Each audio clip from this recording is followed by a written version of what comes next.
ఆరోపణలు అనుమానాల ఆధారంగా పరీక్షల రద్దు తగదు. ఇది గ్రూప్ 1కి సంబంధించి హైకోర్టు చీఫ్ జస్టిస్ బెంచ్ ఇచ్చిన జడ్జిమెంట్. ఆరోపణల మీద అనుమానాల మీద పరీక్షలు రద్దు చేయాలంటే కుదరదు, ఆధారాలు కావాలి అని అడుగుతున్నది కోర్టు. మరి ఆధారాలు లేవా? సింగిల్ జడ్జి ఏమని ఇచ్చాడంటే రీవాల్యుయేషన్ చేయాలి. సో ఇందులో అక్రమాలు జరిగినట్టుగా అనుమానాలు ఉన్నాయని భావించి రీవాల్యుయేషన్ చేయాలి అన్నాడు. సో దాని తర్వాత ప్రభుత్వం మళ్ళీ హైకోర్టు చీఫ్ జస్టిస్ బెంచ్కి అప్పీల్ చేస్తే వాళ్ళు ఇచ్చిన తీర్పు అన్నమాట. ఇది చాలా నెలల తర్వాత.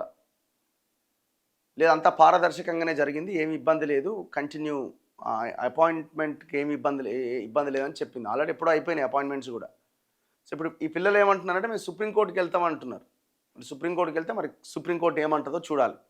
ఆరోపణలు అనుమానాల ఆధారంగా పరీక్షల రద్దు తగదు. పారదర్శకత కోసమే బహుళ మూల్యాంకనం అంటే 2-3 పేపర్ కరెక్షన్ చేస్తారనమాట. ఒకరు కరెక్షన్ అయిపోయిన తర్వాత ఏమైనా మిస్టేక్స్ ఉన్నాయా లేవా అని ఇంకొకరు చెక్ చేస్తారు, దానిపైన ఇంకొకరు చెక్ చేస్తారు. ఇప్పుడు ఆ మూల్యాంకనం సరిగ్గా జరగలేదనే కదా ఎవరైతే ఉద్యోగాలు రాలేదో ఆ పిల్లలంతా ఆరోపణ చేస్తున్నది. ఆ వాల్యుయేషన్ అనేది సరిగ్గా జరగలేదు, అర్హత ఉన్న ప్రొఫెసర్ల చేత వాల్యుయేషన్ జరగలేదనేది కదా ఇప్పుడు ఆరోపణ. ఇప్పుడు అర్హత లేని వాళ్ళని 2, 3, 4, 10 మందిని పెట్టి దిద్దించినా అసలు ఆ పేపర్ కరెక్షన్ ఎట్లా చేయాలనో తెలియకుండా, సబ్జెక్ట్ ఏందో తెలియకుండా కరెక్షన్ చేస్తే ఎంతమందితో చేయిస్తే ఏం లాభం? 2 హాల్ టికెట్ల జారీతో కూడా నష్టం లేదు. ప్రిలిమ్స్కి ఒక హాల్ టికెట్ ఇచ్చారు, మెయిన్స్కి ఒక హాల్ టికెట్ ఇచ్చారు. ఎట్లా ఇస్తారు? ఇది చరిత్రలో ఎప్పుడూ లేదు అని అదొక పాయింట్ రేజ్ చేస్తే కోర్టు ఏమంటుందంటే నష్టమే ఉంది, ఇబ్బంది ఏం లేదని చెప్తుంది. మాస్ కాపింగ్, ప్రశ్నాపత్రాల లీకేజీ వంటివి జరిగిన దాఖలాలు లేవు. ఇక్కడ ఏం జరిగింది? కోటి ఉమెన్స్ కాలేజ్లో ఒక 2-3 ఏదైతే సెంటర్స్ ఉన్నాయో అందులో ఉన్న ఎక్కువ మందికి ర్యాంకులు వచ్చినాయి, ఎట్లా వచ్చినాయి అన్న క్వశ్చన్ రేజ్ చేశారు.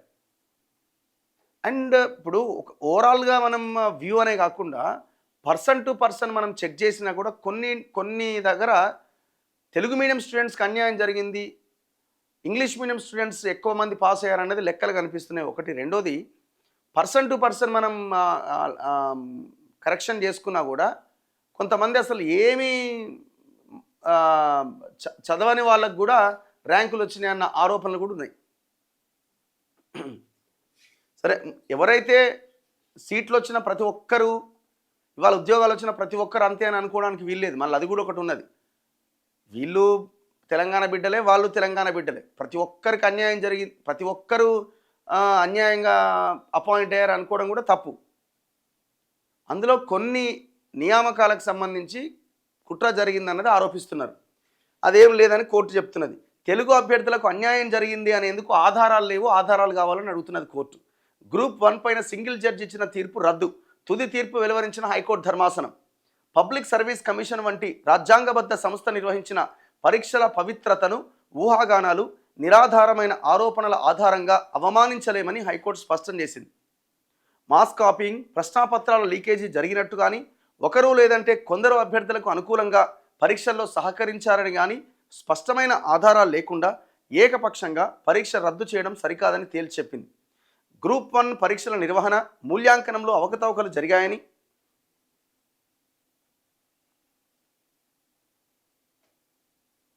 పరీక్షలు రద్దు చేయాలంటూ దాఖలైన పిటిషన్లను విచారించిన సింగిల్ జడ్జ్ గత ఏడాది అంటే 2025 మార్చి 10వ తేదీన విడుదల చేసిన తుది మార్కుల జాబితా, మార్చి 30న విడుదలైన జనరల్ ర్యాంకింగ్ జాబితా రద్దు చేయాలని సంజయ్ సింగ్ కేసులో సుప్రీంకోర్టు మార్గదర్శకాల ప్రకారం మోడరేషన్ పద్ధతిలో రీవాల్యుయేషన్ ప్రక్రియను మాన్యువల్గా నిర్వహించి ఫలితాలు వెల్లడించడం ద్వారా 563 పోస్టులను భర్తీ చేయాలని, లేదంటే తాజాగా పరీక్షలు నిర్వహించాలంటూ ఇచ్చిన తీర్పును సవాల్ చేస్తూ టీజీపీఎస్సీతో పాటు అర్హత సాధించిన అభ్యర్థులు అప్పీల్ దాఖలు చేశారు.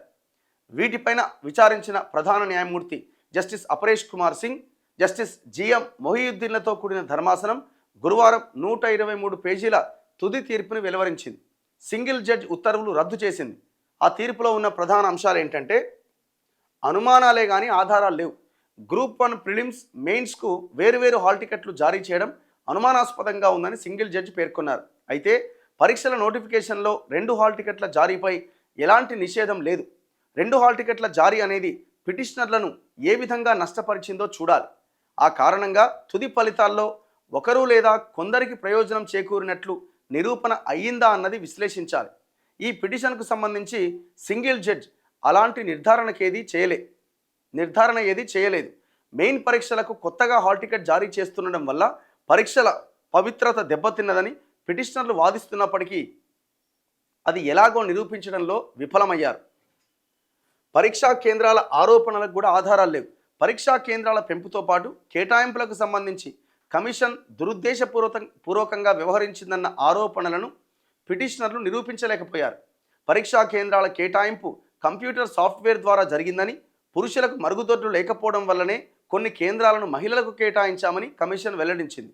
2 సెంటర్లను మహిళా అభ్యర్థులకు మాత్రమే కేటాయించడంతో పక్షపాతం జరిగింది అని మేము అనుకుంటలేం అని కోర్టు అంటుంది.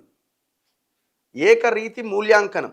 కమిషన్ మూల్యాంకనంలో ఏకరీతిని అనుసరించిందని, ఆ మూల్యాంకన విధానంలో అభ్యర్థిని గుర్తించడానికి అవకాశం ఉందని పిటిషనర్లు ఆరోపణ చేస్తున్నారు. బహుళ మూల్యాంకన విధానంలో బార్కోడ్ ఉండదు, అభ్యర్థిని గుర్తించలేం అని కమిషన్ వివరించింది.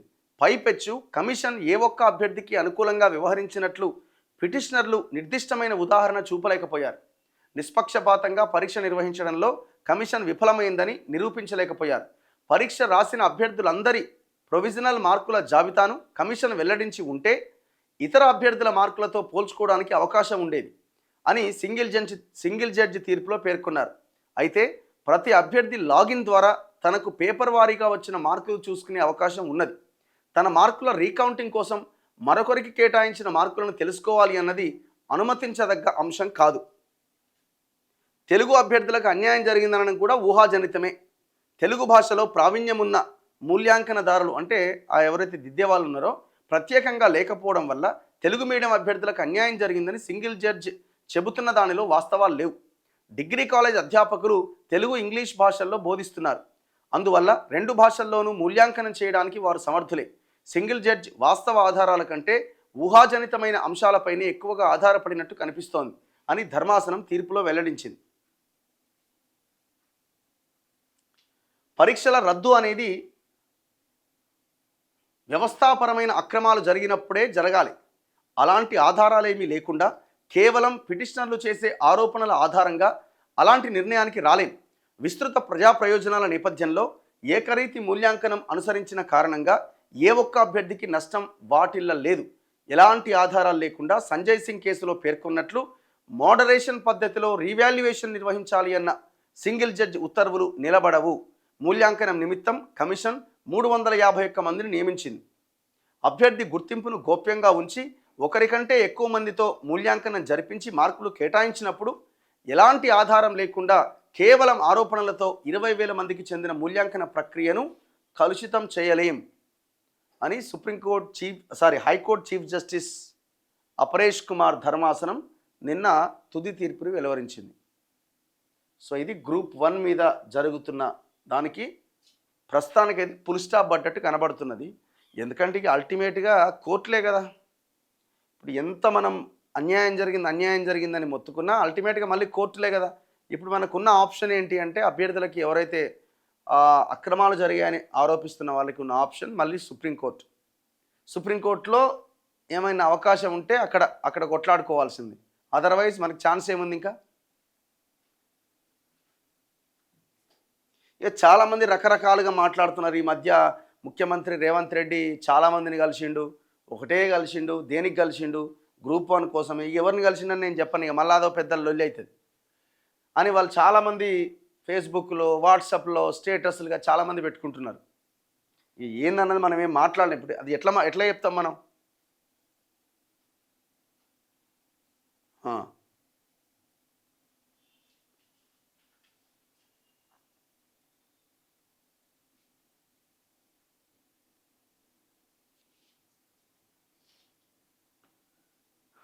నెక్స్ట్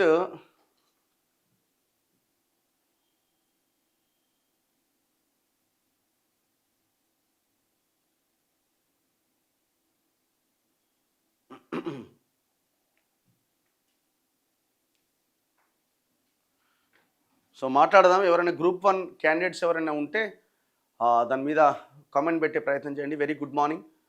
డబ్బులు లేని వాళ్ళకి జాబ్స్ రాలేదండి, ఇది క్లియర్ అట. ఎడ్యుకేషన్ మినిస్టరే లేడు ఇంకా మన స్టేట్లో, ఎడ్యుకేషన్ ఎవరు పట్టించుకుంటారన్న. నేనున్నా కదా అంటాడు ముఖ్యమంత్రి, నేనున్నా కదా ఇప్పుడు ఏం కష్టం వచ్చింది అని అంటాడు. అన్న ఇంకా ఎగ్జామ్స్ పెట్టడానికి లక్కీ డ్రా తీయండి, ఇక అదే అవుతుందేమో. ఇక అంటే బేసిక్ ఏమైపోయిందంటే నమ్మకం లేకుండా అయిపోయింది. ఈ ప్రభుత్వ ఉద్యోగాలు, వీటి నియామకాల మీద నమ్మకాన్ని కోల్పోతున్నారు. మరి సింగిల్ బెంచ్ జడ్జిమెంట్ 220 పేజీలు ఇచ్చిండు కదా, ఎందుకు ఇచ్చిండు? ఏ తప్పు లేకపోతే. ఇప్పుడు తప్పు లేకపోవడం అనేది ఉందా లేదా అంటే ఇప్పుడు ఆయన ఏమంటుండు చీఫ్ జస్టిస్ కూడా, ఆ ఆధారాలు ఉన్నాయని, ఇప్పుడు కోర్టుకి ఏం కావాలి? ఎవిడెన్స్ కావాలి. ఆధారాలు ఉన్నాయని నిరూపించలేకపోయారు, ఫెయిల్ అయ్యారు, దాంట్లో ఆధారాలు ఉంటే ఇవ్వండి అని అంటున్నాడు. ఇప్పుడు మనకేమో ఓవరాల్గా మనకు చూస్తేనేమో అరే ఏదో జరిగినట్టే ఉందేమో అని అనిపిస్తుంది. ఇప్పుడు ఆయన ఎవరైనా, ఆయన నిరంజన్ రెడ్డి ఆయన ఎవరు, పబ్లిక్ ప్రాసిక్యూటరా లేకపోతే గవర్నమెంట్ తరపున వాదించిన ఆయన? తెలుగు మీడియం వాళ్ళు రాయలేరు ఇవన్నీ, మరి ఎందుకు మాట్లాడిండు? జీవో 317 బాధితులు జాబ్ చేయాలన్నా వద్దా? నీ ఛానల్ చూసేది అందరూ కాంగ్రెస్ వాళ్ళే అట. రేవంత్ని విమర్శిస్తూ వీడియోలు చేస్తే అన్ఫాలో అవుతాం, అయిపోండి, మాకేం ఇబ్బంది లేదు. లీడర్ల కోసం మన తొలి వెలుగు చూడాలనుకునే వాళ్ళు వెళ్ళిపోవచ్చు. ఓన్లీ ప్రజల కోసం ఛానల్ చూడాలి, ప్రజల సమస్యల కోసం ఛానల్ చూడాలి అనుకునే వాళ్ళు మాత్రమే చూడండి. రేవంత్ రెడ్డి కోసమో, కిషన్ రెడ్డి కోసమో, కేసీఆర్ కోసమో చూడాలి అనుకునే వాళ్ళు, ఒకరిని అంటుంటే మీరు సంతోషపడే వాళ్ళు అన్ఫాలో అయిపోండి, ఏమి ఇబ్బంది లేదు. అది కాంగ్రెస్ అయినా, బీఆర్ఎస్ అయినా, బీజేపీ అయినా, మాకేం సమస్య లేదు. సూచనలు చాలు. అరికపూడి గాంధీ బీఆర్ఎస్లో ఉన్నాడా, కాంగ్రెస్లో ఉన్నాడా? అన్ని కాంగ్రెస్ కటౌట్లే కనబడుతున్నాయి. వీళ్ళు దొంగలంతా. ఈ దొంగలు మేము బీఆర్ఎస్లో ఉన్నామా, కాంగ్రెస్లో ఉన్నామని చెప్పుకోలేకపోతున్నారు. తప్పు చేసి ఒక పార్టీ నుంచి గెలిచి ఇంకో పార్టీలోకి పోయి తప్పు చేసి సుప్రీంకోర్టులో మేము పార్టీ మారలేదని అఫిడవిట్ వేసి, స్పీకర్ దగ్గర పార్టీ మారలేదని అఫిడవిట్ వేసి దొంగలంతా ఇప్పుడు కాంగ్రెస్ బీఫామ్లు టికెట్లన్నీ మళ్ళీ వాళ్ళకే ఇస్తున్నారు. అసలు మన మనుషులేనా మీరు? ఆయన ఎవరైనా డాక్టర్ సంజయ్ ప్రెస్ మీట్ పెట్టి నేను పార్టీ మారలే, అభివృద్ధి కోసం కండువా కప్పుకున్నా అంటాడు. ఏమన్నా ఉంటుందా? ఏమన్నా దేశంలో ఏమైనా ఉందా? నిన్న కరీంనగర్లో మీటింగ్ పెట్టిన ఆయన జీవన్ రెడ్డి లేనే లేడు ఆ మీటింగ్లో. ఏంది ఇది? డాక్టర్ సంజయ్ కుమార్ లిస్ట్ ఇచ్చిందని రేవంత్ రెడ్డి మాట్లాడుతున్నాడు. అసలు క్లారిటీ లేని రాజకీయం ఎందుకు చేస్తారు? చేతగాని రాజకీయం ఎందుకు చేస్తారు? మీకు దమ్ము ఉంటే, ధైర్యం ఉంటే, మీరు లీడర్ అయితే, అసలు మీరు మనుషులే అయితే ధైర్యంగా ప్రజల మధ్యకు వచ్చి నేను పార్టీ మారినని చెప్పి రిజైన్ చేయండి, మళ్ళీ ఎలక్షన్స్ ఫేస్ చేయి దమ్ముంటే. చేత కాదు, దొంగలు మీరంతా. అది గాంధీ అయినా ఇంకెవడైనా.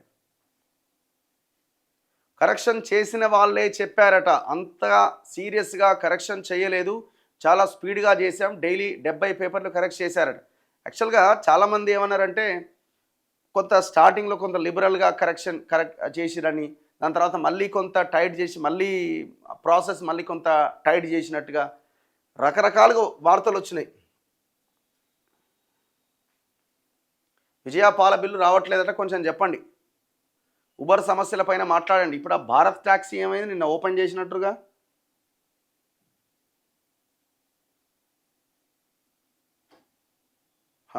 నెక్స్ట్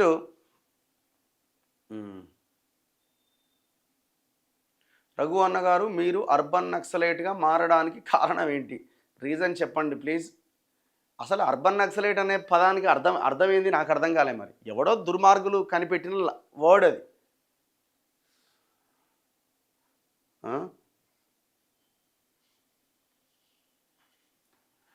రఘు బ్రదర్, మీరు టైంకి స్టార్ట్ చేయండి, మార్నింగ్ న్యూస్ టైం స్లాట్ పెట్టండి. ఒక 5-10 నిమిషాలు అటు ఇటు అవుతుంది బ్రదర్, రోజంతా పని చేయాలి కదా. జోకుడు ఛానల్స్ ఉన్నాయి, వెళ్ళొచ్చు, అట్లాంటి వాళ్ళు వెళ్ళిపోవచ్చు. మా లీడర్ని తిడతలేరు అనుకున్న వాళ్ళు అట్లాంటి వాళ్ళు వెళ్ళిపోవచ్చు. అన్న సింపుల్ అన్న, ఇదంతా కాదు, సింపుల్గా 562 నిజాయితీ క్యాండిడేట్స్ డీటెయిల్స్, హాల్ టికెట్ నెంబర్లు పబ్లిక్ డొమైన్లో పెట్టమనండి, ఒప్పుకుంటాం. వాస్తవమే ఇది కూడా. ఇప్పుడు అన్ని పేపర్లు వాళ్ళు అన్నీ పబ్లిక్ డొమైన్లో పెట్టేశారనుకో, వాస్తవాలు ఎందుకు తెలిసిపోతుంది కదా, ఆ పని ఎందుకు చేస్తారు?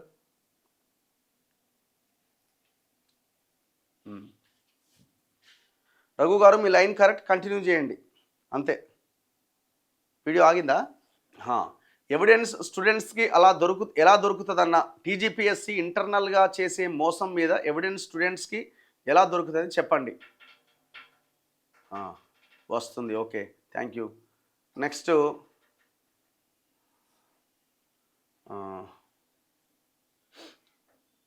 అన్న ఎస్జిటి పోస్ట్ లేదో రద్దు చేశారట అన్న, మాట్లాడండి. అవునా, ఏమన్నా క్లారిటీ లేదు, చూస్తాను. రఘు అన్న, స్టేట్లో మొత్తం డైవర్షన్ పాలిటిక్స్ నడుస్తున్నాయి, గురుకులాల్లో చాలా అద్భుతమైన ఫెసిలిటీస్ ఉన్నాయంట ముఖ్యమంత్రి అంటుండు. బట్ మనం ఏమో డైలీ ఒక ఫుడ్ పాయిజన్ ఇన్సిడెంట్స్ చూస్తున్నాం. మొన్న కూడా 3-4 ఇన్సిడెంట్స్ జరిగినాయి. నిన్న జరిగింది, మొన్న జరిగింది, జరుగుతూనే ఉన్నాయి.